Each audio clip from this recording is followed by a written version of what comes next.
बिस्मिल्लाहिर्रहमानिर्रहीम। सूरह अहज़ाब की आयत नंबर 6 में अल्लाह पाक फरमाता है, जिसका मफ़हूम है कि अगर कोई फासिक तुम्हारे पास खबर लेके आया करे तो उसकी तस्दीक कर लिया करो। इसी तरह रसूलुल्लाह सल्लल्लाहु अलैहि वसल्लम की हदीस मुबारक है, जिसका मफ़हूम है कि इंसान के झूठा होने के लिए इतना ही काफ़ी है कि वो हर सुनी सुनाई बात को बग़ैर किसी तहकीक के आगे बयान कर दे। चुनांचे ये बरेलवियत जो है वो इसी चीज़ का नाम है कि ये सुनी सुनाई चीज़ों को बग़ैर तहकीक के आगे बयान करते हैं, और इनका मकसद यही होता है कि ये बुज़ुर्गान दीन के झूठे वाक़यात बयान करके आप लोगों को शिर्क की तरफ दावत देते रहते हैं। इनका मकसद यही होता है, इनकी तकारीर के अंदर आप सुन लें, जगह जगह इनका मकसद यही होता है कि किसी तरह आप जो है किसी को गौसे आज़म बनाते फिरें, किसी को दाता बनाते फिरें, किसी को दस्तगीर बनाते फिरें और फिर उनसे दुआएं मांगा करें। जिस तरह के आप ये सुन सकते हैं इन मौलवी साहब की। पहले इनकी भी ज़रा बात सुने, फिर आपको कौकब साहब की भी एक बात सुनाता हूँ। अपने घरों के अंदर बच्चों को सिखाओ, बेटा गिरते वक्त या गौसल मदद कह लिया कर, हड्डी नहीं टूटेगी। आपने इन मौलवी साहब की बात सुनी कि ये लोग किस तरह लोगों को अल्लाह के अलावा गैरुल्लाह से मांगने की तलकीन करते रहते हैं। ये बच्चों के जहनों को भी इस तरह शिर्क की आलूदगी से गंदा करते रहते हैं कि ये मदनी बच्चों बेचारों को ये लोग यही समझाते रहते हैं कि तुम या गौस आज़म मदद कहते रहो, या जुनैद मदद करते रहो, या जुनैद कहोगे तो तैरना लिखोगे, या अल्लाह कहोगे तो नाउज़ुबिल्लाह तुम लोग डूब जाओगे। इन लोगों की तालीम यही होती है, ये किसी को दाता, किसी को दस्तगीर, किसी को गरीब नवाज बनाए बैठते हैं, यानी कि लोगों को दर दर का फ़कीर बना देते हैं, लोग दर दर का पुजारी बना देते हैं। अल्लाह ताला को छोड़ के इनके लिए हर कोई गौस आज़म, हर कोई दाता दस्तगीर बन जाता है। ये लोग झूठे मन गढ़ंत वाक़यात बयान करके अल्लाह के रास्ते से हटा के लोगों को गैरुल्लाह की तरफ लगाने की कोशिश करते रहते हैं। अब ज़रा इसी तरह ये कौकब साहब को, जो कि बरेलवियत के चैम्पियन हैं, इनकी एक और बात भी सुन लें। इनकी इंशाल्लाह आपको और वाक़यात सुना के उनका पोस्टमार्टम अल्लाह के फज़ल व करम से करता रहूँगा। ये बात भी इनकी ज़रा सुने, ये क्या कह रहे हैं। हजरत सैयदना गौसे आज़म बगदाद में बैठ के तकरीर फरमाते थे और मिस्र वाले मिस्र में बैठ के सुनते थे। माइक नहीं था, स्पीकर नहीं था, एम्पलीफायर नहीं था, वॉकी टॉकी, कोई और सिस्टम नहीं था। रूहानियत का ये आलम कि आप अपने मिंबर पर हैं और पूरी दुनिया सुन रही है।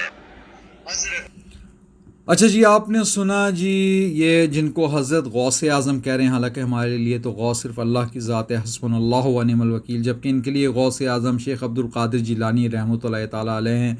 हालांकि शेख अब्दुल कादिर जिलानी रहमतुल्लाह ताला अलैह ने कभी ऐसा कोई दावा नहीं किया। अच्छा जी, अब पहली बात तो ये, इनका ये एक झूठा मनगढ़ंत वाक़या है जिसके बारे में कोई सनद नहीं है। मैं आपको इंशाल्लाह आगे एक सनद के साथ वाक़यात बयान करूँगा, जो कि कुरान व हदीस से इंशाल्लाह वाक़यात बयान किया करता हूँ अल्लाह के फज़ल व करम से। अब इनकी अपनी ही इस वाक़ये के अंदर तज़ाद पाया जाता है। पहले तो ये कह रहे हैं कि वो बगदाद में बैठ के तकरीर किया करते थे तो मिस्र वाले सुना करते थे। फिर आगे कह रहे हैं कि पूरी दुनिया सुना करती थी। जब पूरी दुनिया सुना करती थी तो फिर उसका सबूत भी पूरी दुनिया से आना चाहिए। पूरी दुनिया से ये तो फिर हमारे पास लादाताद तवातुर के साथ सबूत इकट्ठे हो जाने चाहिए थे, कोई एक सबूत नहीं होता। हमारे पास तवातुर के साथ उनकी तकारीर, मिस्र क्या पूरी दुनिया से एक जैसी तकारीर के नुस्खे मिलने चाहिए थे कि जनाब वो शेख अब्दुल कादिर जिलानी रहमतुल्लाह अलैह ने जब बगदाद में ये तकरीर की थी तो फ़लाने मुल्क ने भी यही नुस्खा, यही नकल किया, फ़लाने ने भी यही किया, और बहुत सारे जो इधर उधर लोग थे जिनको आवाज़ें आ रही थी उनकी, वो उनको ये चीज़ तस्दीक करनी चाहिए थी। तो ये बात बिल्कुल झूठ और मन गढ़ंत है। इन लोगों को, ये कौकब साहब जैसे लोगों को पता होता है कि इनके सामने जो लोग बैठे होते हैं वो बेचारे, उनको कुरान और हदीस का तो कोई इल्म होता ही नहीं, इनकी झूठे वाक़यात पे सुभान अल्लाह कहते रहते हैं। ये लोग अगर कुरान और हदीस को थोड़ा सा समझ के पढ़ लेते तो कभी भी ये कौकब साहब जैसे लोगों की झांसे में ना आते, जो लोगों को शिर्क की दावत देते रहते हैं। याद रखें, इन लोगों का ये वाक़यात बयान करने का मकसद सिर्फ ही होता है, आप इनका लुबे लुबाब देख लें, आखिर में इनकी कमर किस बात पर टूटती है कि तुम लोग गैरुल्लाह को पुकारो, उनको मदद के लिए पुकारो। फौजशुदा जो है तुम्हारी मदद को आ सकता है, फौजशुदा तुम्हारी बिगड़ी बना सकता है, तुम्हारी कश्ती तरा सकता है। ये तमाम इन लोगों का है। अब रूहानियत का ये आलम था। अब रूहानियत का आलम याद रखें कि सहाबा कराम रज़ियल्लाहु ताला अन्हुम अजमईन की रूहानियत का मुकाबला ये शेख अब्दुल कादिर जिलानी रहमतुल्लाह ताला नहीं कर सकते थे। वो बहुत बड़े बुजुर्ग थे। वो अब अल्लाह ताला के जो वली होते हैं ना, उनकी वलायत क्या होती है, उनकी करामत क्या होती है, یہ عام لوگ سمجھتے ہی نہیں ہیں، جو بیچارے نادان ہوتے ہیں۔ ان کی کرامت یہ ہوتی ہے کہ وہ اللہ اور اللہ کے رسول صلی اللہ علیہ وسلم کے اطاعت کرتے ہیں، بہت زیادہ مطیع ہوتے ہیں، ان کے اطاعت گزار ہوتے ہیں۔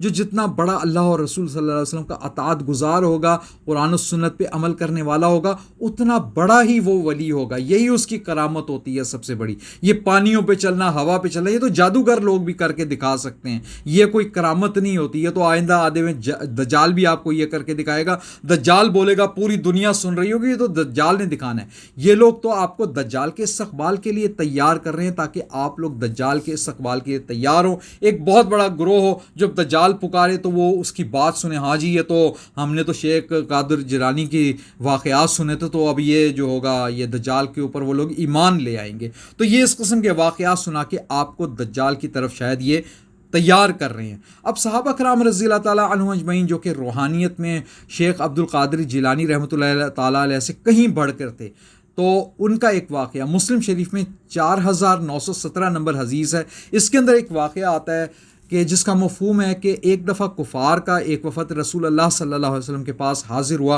اور انہوں نے کہا کہ جی قرآن کی تعلیم کے لیے کچھ ہمارے ساتھ صحابہ کرام کر دیں۔ چنانچہ رسول اللہ صلی اللہ علیہ وسلم نے 70 کے قریب صحابہ جو تھے ان کے ساتھ کر دیے۔ وہ صحابہ کرام رضی اللہ تعالیٰ عنہم اجمعین ان کے ساتھ چلے گئے۔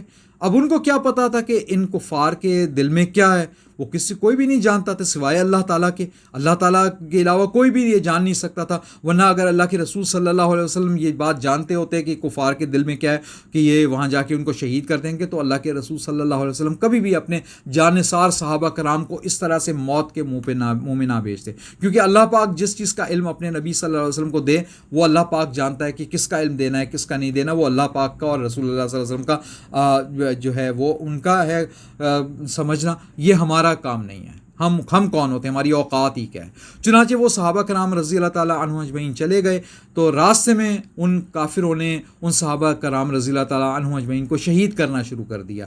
جب وہ شہید ہو رہے تھے تو اس وقت ان صحابہ کرام رضی اللہ تعالیٰ عنہم اجمعین نے اللہ تعالیٰ سے فریاد کی کہ یا اللہ ہمارے اس حال کی خبر ہمارے نبی کریم صلی اللہ علیہ وسلم کو کر دے۔ انہوں نے یہ اپنی روحانیت کی طاقت نہیں جتائی، کہ انہوں نے روحانیت کی طاقت سے یہ نہیں کہا کہ یا رسول اللہ صلی اللہ علیہ وسلم انظر حالنا، ایسا انہوں نے نہیں کہا۔ انہوں نے صرف کہا تو اللہ تعالیٰ سے فریاد کی کہ ہمارے حال کی خبر کر دے۔ چنانچہ اللہ پاک نے پھر وحی کے ذریعے رسول اللہ صلی اللہ علیہ وسلم کو خبر فرمائی کہ ان صحابہ کو شہید کر دیا گیا ہے۔ پھر رسول اللہ صلی اللہ علیہ وسلم نے اپنے پاس موجود صحابہ سے ارشاد فرمایا کہ تمہارے جو وہ ساتھی تھے جن کو میں نے بھیجا تھا ان کو شہید کر دیا گیا ہے۔ اب یہاں پہ آپ دیکھ سکتے ہیں اس وقت وہ جو صحابہ کرام رضی اللہ تعالیٰ عنہم اجمعین جن کو شہید کیا جا رہا تھا، ان کو اشد ضرورت تھی کہ وہ اپنی روحانی طاقت دکھاتے اور رسول اللہ صلی اللہ علیہ وسلم سے فرماتے کہ یا رسول اللہ صلی اللہ علیہ وسلم ہمیں شہید کیا جا رہا ہے، فوری ہماری مدد فرمائیں، فرشتے ہمارے لیے نازل فرمائیں۔ وہ فوراً کہہ سکتے تھے اور رسول اللہ صلی اللہ علیہ وسلم فرشتوں کو بھیج سکتے تھے، ایسا ہو سکتا تھا، لیکن ایسا کچھ بھی نہیں ہوا۔ کیوں؟ کیونکہ ہمیں اللہ کی ذات پر ایمان رکھنے کی تعلیم دینی تھی، ہمیں اللہ تعالیٰ سے مانگنا ہے اور اللہ تعالیٰ کو ہی فریاد کرنی ہے۔ چنانچہ یہ یاد رکھیں، یہ لوگ واقعات غلط اور جھوٹے واقعات بیان کر کے آپ کو اللہ کے راستے سے بھٹکاتے ہیں۔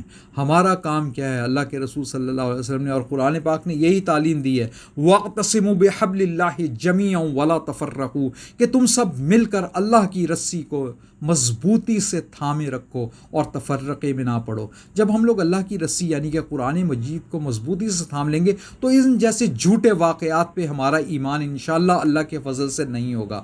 ہمارا کام کیا ہے؟ لوگوں کو قرآن کے ذریعے ان کو نصیحت کرنا اور اللہ کی طرف بلانا، یہ آپ کا بھی کام ہے۔ آپ بھی لوگوں کو ان جھوٹے لوگوں سے بچا کے قرآن و حدیث کی طرف، اللہ کی طرف بلائیں، یہی ہمارا کام ہے۔